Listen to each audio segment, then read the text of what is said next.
Hello, everybody. Welcome to today's show. My name is Spencer Walsh. Thank you so much for joining us here today. We got a lot going on. Here is what we're talking about today. We're starting with live updates on the infrastructure package. Biden is currently speaking with a top negotiator on infrastructure. We'll let you know how that talk went. Took some pictures of the White House. Shelley Moore Capito on the Republican side leading the infrastructure negotiations. Really leading the process of what this bill is most likely going to end up looking like. And progressives are not happy about it. $2 trillion was already the compromise as progressive revolt brewing over Biden's infrastructure offer to the GOP. Will there be more? We'll take a look at Jamal Bowman's pretty interesting statement. Meanwhile, decades after Bernie Sanders first ran bus trips to Canada for prescription drugs, President Biden has a bipartisan opportunity to end drug makers' scam, locking Americans at a lower-priced medicine. Huge, huge deal that, if achieved, should go to Bernie Sanders in a big way. We'll also have a great Ashley Feinberg, Trashberg Substack article about Melania's sister's Twitter feed. I'm pretty much reading it on the show because it's going to make me laugh and it's going to be pretty funny. Meanwhile, Ted Lieu, the liberal congressman from California, had a pretty bad take bad take about red states and vaccine access. I think you probably guessed where it's about to go there. We'll let you know. It's Newsflash.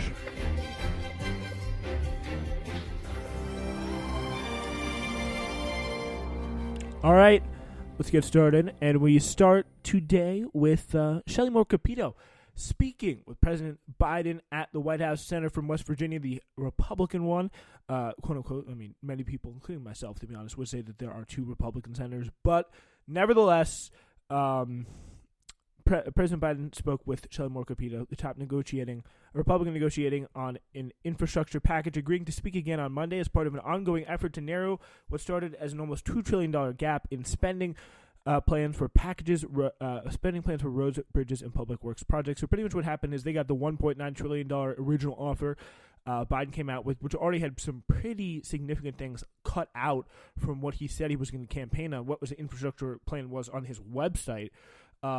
And from there, the Republicans came out with one that didn't even barely hit $1 trillion, because they were. I don't even think it did hit $1 trillion.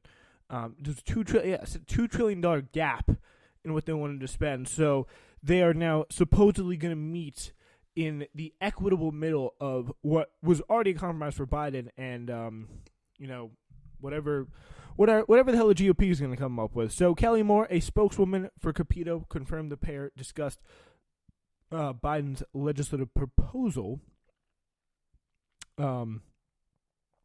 and the latest Republican framework for an overall $928 billion infrastructure package, so pretty much shaving $1 trillion, cutting it in half there for the Republicans. That would include about $257 billion in new funding, as well as the plans to speak again on Monday. But there were a few details about how negotiations had progressed, as both sides struggle to bridge differences on how to structure and finance sweeping public works projects. So, and that is, of course, a big way. Biden already giving up some of the most progressive parts of the bill right away, coming up with a new kind of corporate tax rate scheme, ditching the 21% to a 28% increase and saying, we'll keep it kind of as is. But we'll do better enforcement methods, like, whatever that means. But we will be following all the details for you, as depressing as they are. So pretty much what is happening here is Biden is completely showing that he is unserious and doesn't really want to use any sort of political power he has. Like, this is a guy who was elected in a pretty resounding fashion. He had a pretty high share of the popular vote. I think probably the biggest presidential victory since Obama of 2008. It was a pretty successful campaign for Biden, and it could have been even more successful, of course, had he campaigned. But that's another story. He's popular. He remains popular. He passed an infrastructure package that's already popular. All the political arrows point to continuing to push down on this infrastructure bill. Bipartisanship, we know it doesn't work, and Biden has political will, but he just is so inept at trying to, or just maybe even purposely, just does not have any interest, doesn't have any desire to use any of the political will or any of the political capital that he may have accrued, because structurally, he doesn't even want these policies. Because I think probably the most important thing was something he said when no one was paying attention to him back in the primaries, which was something he really cares about and what he really feels about his campaign, and that is nothing will fundamentally change. Nothing will fundamentally change. That's what he said to all the billionaires and all that. But he really like that is the reality of the situation. So pretty few details about how things had regressed. So pretty much Republicans on Capitol Hill remain worried about Biden's ambitions for new spending and his plans to pay for that spending with what they view as tax increases. Compromise has been elusive so far, again, because you're playing with the side, playing against quote unquote the Republicans here. You know, not to say that politics is a game like sports, but you're going against the Republicans in a really critical struggle of which trains get built in certain areas. The way cities are going to look, whether we have structured bridges, our infrastructure is crumbling. We need to upgrade it. Just ask the American Civil Society of Engineers, and we need to do it in a way that is environmentally sustainable. That is the biggest and probably one of the most important parts of this. If this bill is not worth going anywhere near, unless it has environmental structures in place. We're going to build all this great new infrastructure, build all these new roads and bridges. We're going to do it in a green way. Should be something that Democrats, at least the Democratic caucus, should not budge a inch on, whatsoever. So compromise has mainly been elusive so far, with Biden rejecting Republican counter proposals. At least he's rejecting something. They included far less spending and no tax increases on corporations and the wealthy. On Wednesday, in a meeting in the Oval Office with Mrs. Capito, Biden again pushed for more spending, but he also suggested establishing a 15% minimum tax on corporations as opposed to increasing top-end rates. Jen Psaki, the White House Secretary, said on Friday that there's runway left for negotiations with Republicans, who reiterated that the White House was open to speaking to a variety of lawmakers in order to move forward with what could have been one of the most substantial infrastructure investments, in recent memory. But there are some realities of the timeline, she says. Biden was also set to speak on Friday to Representative Peter DeFazio, Democrat of Oregon, who's been pretty good, pretty pro-labor, more progressive in terms of the end of the Democratic caucus. So not to say very great, but still better than most. He's the chairman of the House Transportation and Infrastructure Committee. On Friday, he unveiled legislation that's today that would provide $547 billion over 5 years for several federal transportation programs. This is a multi-generational opportunity to change course in America and make us once again the envy of the world in infrastructure. It was unclear on Friday, however, that how the legislation would be incorporated in Biden's larger proposal for infrastructure spending or similar legislation in the Senate. DeFazio advocated for using the legislative process to advance the bill, telling reporters that some of it would be difficult to accomplish in any other form other than regular order, which is going to be very hard because you're not going to get any of this stuff passed at all. It's just not going to work. If you want any of this kind of serious stuff, if you want to actually push it through, you're going to have to use a filibuster. You're going to have to use some sort of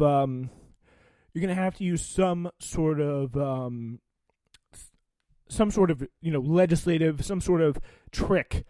Not to say, trick the trade, Senate rules trick, whatever you want to call it, to actually get this agenda done. If you want it to be in any way transformative, because they're not going to let anything transformative go through. 10 Republicans, just not going to happen. That reporting there is from Emily Cochran and Michael D. Scheer in the New York Times. But there may be another force brewing at play. Let's take a look here in Common Dreams. A potential progressive revolt is brewing over Joe Biden's compromise offer to Senate Republicans on infrastructure, a proposal that will leave in place the corporate tax rate established under the Trump administration and cut the original $2.2 trillion American Jobs Plan in half. And a statement issued late Thursday after the details of Biden's new $1 trillion proposal begin to emerge, Representative Jamal Bowman, the Democrat of New York, said, "If what we've read is true, I would have a very difficult time voting yes on this bill." $2 trillion was already the compromise. President Biden can't expect us to vote for an infrastructure deal dictated by the Republican Party. The crises we face are immense and urgent.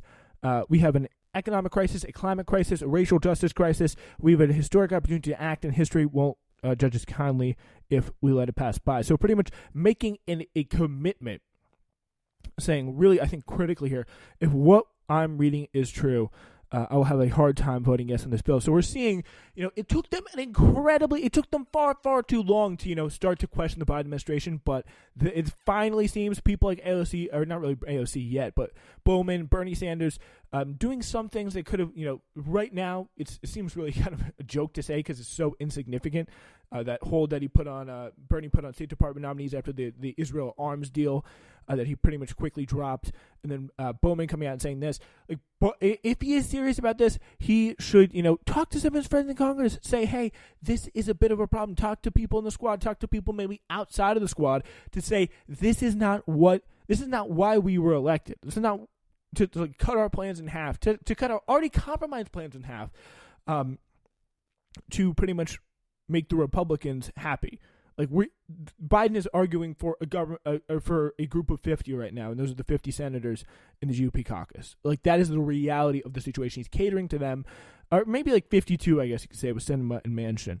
But these are the people who he is catering to. Bowman he can't just come out and say tweeting is nice, but making an actual commitment to action is going to be, I think, the next step, and how we know that finally, we could see some force out of these progressives. So the pursuit of Republican votes cannot come at the expense of necessary, urgent, and popular investments. The nearly 100-member Congressional Progressive Caucus tweeted Thursday, "For a just, equitable package that meets this moment, both physical and social infrastructure are essential. Progressives will not be forced to choose between them."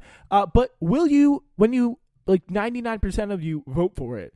That is the real joke of the situation. Is the progressive people, especially online, always like to joke about the strongly worded letters that progressives send to Biden and Democratic leadership. This is the opportunity. This is the chance to say, wait, we can actually make this better. We have some power here, and we should be able to use it. We can't exercise it. It is possible. As the Washington Post reported on Thursday, Biden signaled during closed-door meetings with the GOP on top infrastructure that he would be open to significant revisions on his size of his infrastructure package, including how it would be paid in order to win Republican support. He is not trying to win anybody's support again, but the Republicans. That is who he's catering to. He's catering to a minority of people who elected this caucus in the Senate. That is who he's catering to. He's not catering to the people who voted for him, not catering to the people who volunteered for him. And that is not a good strategy to continue to gain any sort of popular support. He's saying some of his crucial policies. Jen Psaki is coming out there and saying, the unemployment that we actually stand behind and we pass is politically popular, and we tout the rescue plan as one of our big, and really it is their only big legislative achievement. It doesn't matter. Republican governors, they have every right to do it. It's perfectly fine. People are getting cut off. Our people who voted for us. I mean, there's nothing else other than basic moral belief system that you have. If you don't have that, at least say, our voters, they probably want this insurance and they want us to be sticking up for people who are going to cut it from the state level. That is basic political reality. They're refusing to play that game. Absolutely refusing to play it. So, as the Washington Post again reported on Thursday, instead of hiking a corporate tax rate to 28% as proposed in the original package, the president floated a new minimum corporate tax rate of 15% aimed at profitable companies that pay little to no federal taxes. Morris Pearl of the Patriotic Millionaires, a progressive advocacy group pushing for higher taxes on the wealthy, said that while we are generally supportive of tax minimums, the compromise the Biden administration is reportedly offering on corporate taxes is not good enough full stop. Americans overwhelmingly support raising corporate taxes, especially when used as a pay for something like, an infrastructure bill.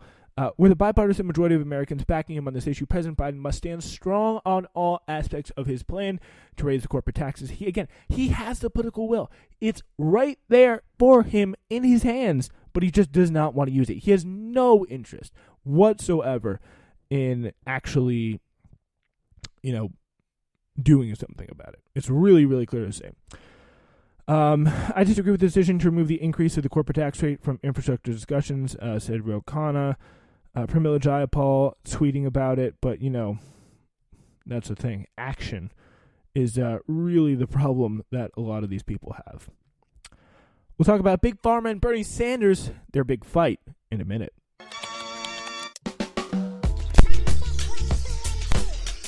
Ladies and gentlemen, you are listening to the Spencer Walsh Radio Network, and let me tell you about our lineup. Newsflash is all new Mondays, Wednesdays, and Thursdays now, and that is, of course, our flagship show, but we have plenty of other great offerings for you, including Uncultured live mixes every Saturday. Perfect way to celebrate or get ready for the Saturday night. Have a good time. Tune in to the Spencer Walsh Radio Network for live broadcasts. And Hidden History is every Thursday now on the Spencer Walsh Radio Network. We got a banger new episode coming for you around midday or so tomorrow. So you have that to look forward to. Please support us. Listen to our podcast wherever. But when you do, please be sure to rate and review us, because that does help get the word out there. I'm sure you know the drill if you listen to podcasts. You know what to do. It's the Spencer Walsh Radio Network. Thanks so much for listening. Okay, ladies and gentlemen, that Hidden History episode, do suggest you go check that out. That's about how America smuggled 1,600 Nazi scientists in to the country to work for them after the end of World War II. Find out why they did that wherever you get your podcast. More than 20 years ago, this is written here by David Sirota, a pretty good piece here in the Daily Poster. More than 20 years ago, when I was a press secretary for then Congressman Bernie Sanders, I rode a bus with him and a group of seniors seeking lower price prescription drugs at Canadian pharmacies. The trips were a part of our attempt to spotlight the pharmaceutical industry charging American consumers for the world's highest prices for medicine, and soon after, another candidate I worked for, Brian Schweitzer, started running similar bus trips. It became a national headline-grabbing crusade. Sanders' effort was actually wildly successful against the odds until it was short-circuited by Bill Clinton with his great policy there. Which is kind of funny. They have a New York Times article from it back in 2000 about this, about how he's Mr. Sanders, a gruff-spoken 58-year-old native of Flatbush with a thatch of white hair and a rumpled 60s academic style, has twice taken elderly constituents on well-publicized trips to Canada to buy prescription drugs, highlighting the lower prices across the border. So that's pretty much from back then. Despite well-funded opposition from the pharmaceutical lobby, the Vermont lawmakers' campaign helped pass legislation through Republican Congresses. Wow. To say Bernie doesn't get anything done. That would have allowed Americans to import lower prescription drug prices from other industrialized countries, just as Europe has safely done to help reduce prices there. However, Clinton's Health and Human Services Secretary, Donna Shalala, with the support of the president, ended up doing a huge favor to drug companies by effectively vetoing the importation program, choosing not to implement it in the final weeks of the Clintons' presidency. Shalala did so by parroting drug companies' brazenly dishonest safety argument, which alleges that even as drug companies themselves regularly import the medicine, and even though the countries have constructed safe parallel importation programs, importation would somehow endanger American consumers, and she also claimed it wouldn't save money.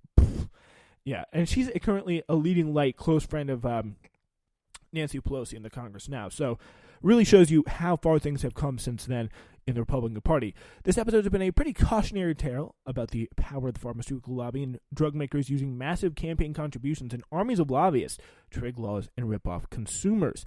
This industry, which so often touts the virtues of free trade, has used its political influence to embed a contradiction inside of our trade laws. Today, drug companies are permitted to manufacture drugs abroad, and then import them for sale at inflated prices in the United States. All while those trade laws prohibit American consumers, wholesalers, and pharmacists from engaging in the same cross-border importation that might reduce prices. So, yeah, it's like really you'd be kind of crazy to you would be called crazy if you would say that this law could have been written by these drug companies, but it was just written by their paid-for representatives. So, after Sanders reprised the bus trips during his 2020 presidential campaign, Big Pharma is once again on the precipice of losing this same battle. But now the Biden administration is in position to deliver a big win, saving consumers billions of dollars. Here's the kicker. This particular victory would satiate Biden's obsession with bipartisanship because a reactionary Trump-allied Republican just so happens to be leading the latest iteration of the importation crusade. That's right. Florida Governor GOP darling, possibly the next 2024 nominee. I personally think so. If Trump doesn't run, is Ron DeSantis. He signed a 2019 law making his state one of 6 moving to create a program to facilitate the importation of medicines from Canada, where prescription drugs are available on average at roughly half the American price. The legislation requires the federal government to effectively invalidate Jalala's 2001 veto and approve State Department importation plans. And so DeSantis is pressuring the Biden administration to act immediately to approve Florida's plan that will ultimately help drive down costs for taxpayers. He probably now is going to be like, but it's tied to Ron DeSantis, and I don't want to give him a political win because he could be running against me in 2004. Because, again, bipartisanship, it really matters, and we care about it, guys. We care about getting things done for the American people, no matter what the cost. And, again, this is the funny thing. In the Senate, Joe Manchin's daughter runs an insulin company that jacks up the price like 700%. Or contributes to the jacking of the insulin price up 700%. Like, it is insane when you think about how deeply embedded Big Pharma is in our politics. That is for sure. We're going to definitely keep you posted on this fight, but it's looking pretty good at the moment. We'll see if there's anything that happens there. If Bernie Sanders can get this long crusade done. All right, so I don't know if you guys are familiar with Ashley Feinberg. She's a great reporter who analyzes the weird side of political social media. And she starts off with a question. What is she thinking? It's a question that's haunted the nation for almost a decade. A beluga whale with, frankly, inadequate oral hygiene bobs in the water, her mouth open in an apparent mid-shriek. While the bloodlust in her eyes is clear, we can do little more than guess at the particular machinations within. Melania Trump understood the power of this whale and spent her 4 years as First Lady in a similar state of unreadability. Her appearances in public were rare. Her statements were either all typical First Lady pablum or vicious swipes at perceived enemies, with absolutely nothing in between. Americans everywhere were left to wonder again, what is she thinking? Of course, we'll never truly know what motivated Melania's various choices or how she feels about her husband's presidency, but we can get a little closer to some answers thanks to a Twitter account belonging to none other than her sister, Inez Naus. Inez's account is locked, so far as I can tell. She's somewhat discerning about who she lets in. Only 13 followers have been added since 2018. Fortunately,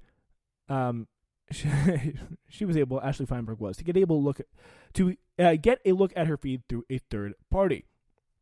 While not much is known about Inez, there are 5 facts that get repeated in virtually every article written about her. She's Melania's older sister by just a few years. They both attempted to pursue careers in fashion, with Inez focusing on design while Melania modeled. She lived in a $2 million apartment in a Trump organization-owned building just a few blocks from Trump Tower as recently as 2017. At some point during the Trump presidency, she became a U.S. citizen along with her parents, quietly. And more than anything, the two sisters are very, very, very close. Interesting. While Melania was in high school, she even shared an apartment with Inez in Ljubljana, Slovenia's capital. And when Melania went on to marry the single dampest man she could find, you know what I'm talking about there, Inez was right by her side as the maid of honor, only one of 3 Slovenians in attendance at the 350-guest affair, the other 2 being their parents. And Inez was even said as one of the reasons Melania put off moving to D.C. in the earliest days of Trump's presidency. So we also know that this is indeed Inez's account and not just a part of some fringe Melania-themed cosplay group. Although if it does exist and you're a part of it, please get in touch immediately. Washington Post reporter Mary Jordan confirmed that the private account was hers in her recent book on the First Lady. We can also be relatively sure that Melania and her sister have stayed in touch during Melania's time as First Lady. Interesting. The texts below were sent to someone listed simply as M, which is how she's referred to Melania in previous public posts on Facebook that she kind of tweeted out. And here, Ashley Feinberg glues pictures, elegant chairs, #thread. And it's a picture of Melania. And then she sent a picture of a chair that looks very odd and tough to sit in. But yeah, that's kind of cute. Melania is not the only family member whose text she's posted, though. Curiously, Melania's father, Victor Navs, Melania and Inez both changed their names from Navs to Naus, does not seem to be a huge fan of his son-in-law, or at the very least, is not particularly effusive about it. From Mary Jordan's book, in which she recounts a conversation with a few of Victor's friends, the men said that Victor loves to talk about Barron, but mostly avoids talk of his son-in-law. Victor does not agree with Trump's anti-immigration talk, his friends said, all of which makes sense, given this exchange between Inez and her father during the January 6th storming of the Capitol, which is kind of particularly curious. This is a rough translation here, which is included, January 6th at 6:25 p.m., it says, "Are you watching CNN?" And Dad says, "Of course I'm watching." This is Melania's sister asking. And Dad says, "And Fox and OAN." So, interesting. Apparently, Inez Naus faving tweets from, the biggest lib stars out there on Twitter. Palmer Report. And one of this tweet said, Trump paid, this is the lawyer during, Bruce Castor was the lawyer during the second Trump impeachment trial. Trump lawyer Bruce Castor sounds like a guy who knows he's not getting paid anyway. She liked that tweet. Funny. Bruce Castor is the kid giving the presentation to the class on the book you forgot to read. That's from Brian Tyler Cohen. George Takei, the Buttigieg head. George Takei says, just in, Bruce Castor is being paid by the word. And perhaps even more notably, there's this, which she liked. Liz Zhang with the tweet, "We shall congratulate Melania Trump for her successful campaign against cyberbullying." The vast majority of her actual tweets, though, consist of her reposting old photos from Barron, Melania, or herself, in addition to fun facts like this tweet last April consisting of Barron and Melania's ages. Melania 51, Barron 15. Nice. Another fun fact is Kimberly Guilfoyle, Don Jr.'s girlfriend, is in fact a year older than Melania, her boyfriend's stepmother. That's nice. Okay. Walk that through there. A good portion of Inez's feed consists of her waxing nostalgic about her childhood in Slovenia, while also pushing back on virtually anything ever written by or about Melania or their family. So she writes, in response to an article tweeted out by a reporter from the Daily Beast, Melania's ex-BFF, "There's blood on her hands.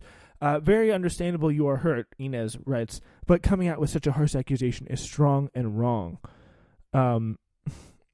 And she also writes, "Barron's grandparents will never forget how we're reporting all lies regarding my #dad." It's not really that logical. This, of course, regardless of whether there actually seems to be anything egregious going on in the first place. I or my sister did not sue the Slovenian gossip journalist for all the lies he wrote about us in his unauthorized biography about Melania. My dad indeed did and won the court case. So she apparently sued. Yeah, she's very tough on the media here. According to that same kind of Slovenian on Twitter, the tweet below roughly translates to, when they were together, Melania lived with her sister Inez in one small bedroom apartment. She says no. She says, luckily there were more than 2 rooms. So it's sort of nitpicking over harmless inaccuracies we've seen kind of from Melania before, making it seem not all unlike the two sisters spoke frequently, despite Melania's many White House duties. While Inez's faves tell one story of how she might view her brother-in-law, any Trump-related tweet she herself sends tends to be much more benign. For instance, She wishes Trump and Melania well after they're both diagnosed with COVID. I mean, it's probably a pretty awkward Thanksgiving. She's also shared some contactless yet heartfelt words from her brother-in-law. Writing, this is Trump writing in his signature, like block handwriting. To Inez, you are the greatest. Love, Donald. So nice. So sweet. Inez did speak a little bit more freely about other members of the family. She's taken in a little bit of Jared bashing on her Twitter account, responding to an Aaron Rupar tweet, who's kind of a big liberal account, tweeting, making fun of Jared saying the same words over and over again when he said this during the coronavirus. Let's take a listen. Again, this is on Aaron Rupar's account, which is a big liberal account. That is for sure. And lost the... Here we go. What the president asked is that all of the recommendations that we make be based on data. He wanted us to be very rigorous to make sure that we were studying the data, collecting data. A lot of things in this country were happening very quickly, and we wanted to make sure that we were trying to keep updating our models and making sure that we were making informed decisions and informed recommendations to him based on the data that we were able to collect and put together. The president wanted to make sure that we had the best people doing the best jobs and making sure that we had the right people focused on all of the things that needed to happen to make sure that we can deliver in these unusual times for the American people. Yeah, again, so just kind of nonsense there. She also had some pretty interesting criticisms of Melania herself. If you recall, early in October last year, Stephanie Wolkoff, a former friend and former senior advisor to Melania, released a recording of a 2018 phone call between her and then First Lady Melania Trump. And then this is, of course, the call where she declared, who gives a fuck about Christmas? Apparently, Inez did. When she tweeted out on October 5th, 2020, sending love, someone responded, tell Melania to stop saying F Christmas. She wrote back, agree, it's horrible. She also seemed to have been less than thrilled with Melania's now infamous headline-grabbing jacket. She tweeted out, I still don't understand why she wore that jacket. She retweeted a reporter named Helen Kennedy saying that. Perhaps the most interesting aspect of Inez's feed, though, are all the faves which occurred, which are cited here by by Ashley. She faved a tweet that said, Kayleigh McEnany is an incarnated Pleiadian soul. She knows about our ET friends.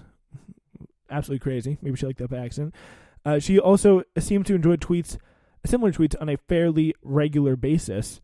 Seem worried? No, he's letting it all play out. A golf course is a great place to have a conversation, too. So kind of like stop the steal stuff. And something hashtag LACA. She's referencing the Pleiadians here, which are a Nordic-appearing aliens who want to help us find peace by taking us to another star system. That kind of merges with QAnon, the idea that Trump's receiving extra solar protection, possibly already been taken from this Earth. That's some of the crazy, more peripheral QAnon stuff that she's been liking. But still, Inez's best tweets, I would argue, have nothing to do with family at all. One in June 27, 2020. And now, tell me, tweet, how was your Saturday? June 27, 2020. I'm very mellow, remember? Also on June 27, 2020. I'm very mellow. A little bit later on the same day. In fact, no one should read my tweets in an angry way. Don't worry, Inez. We won't. Don't worry.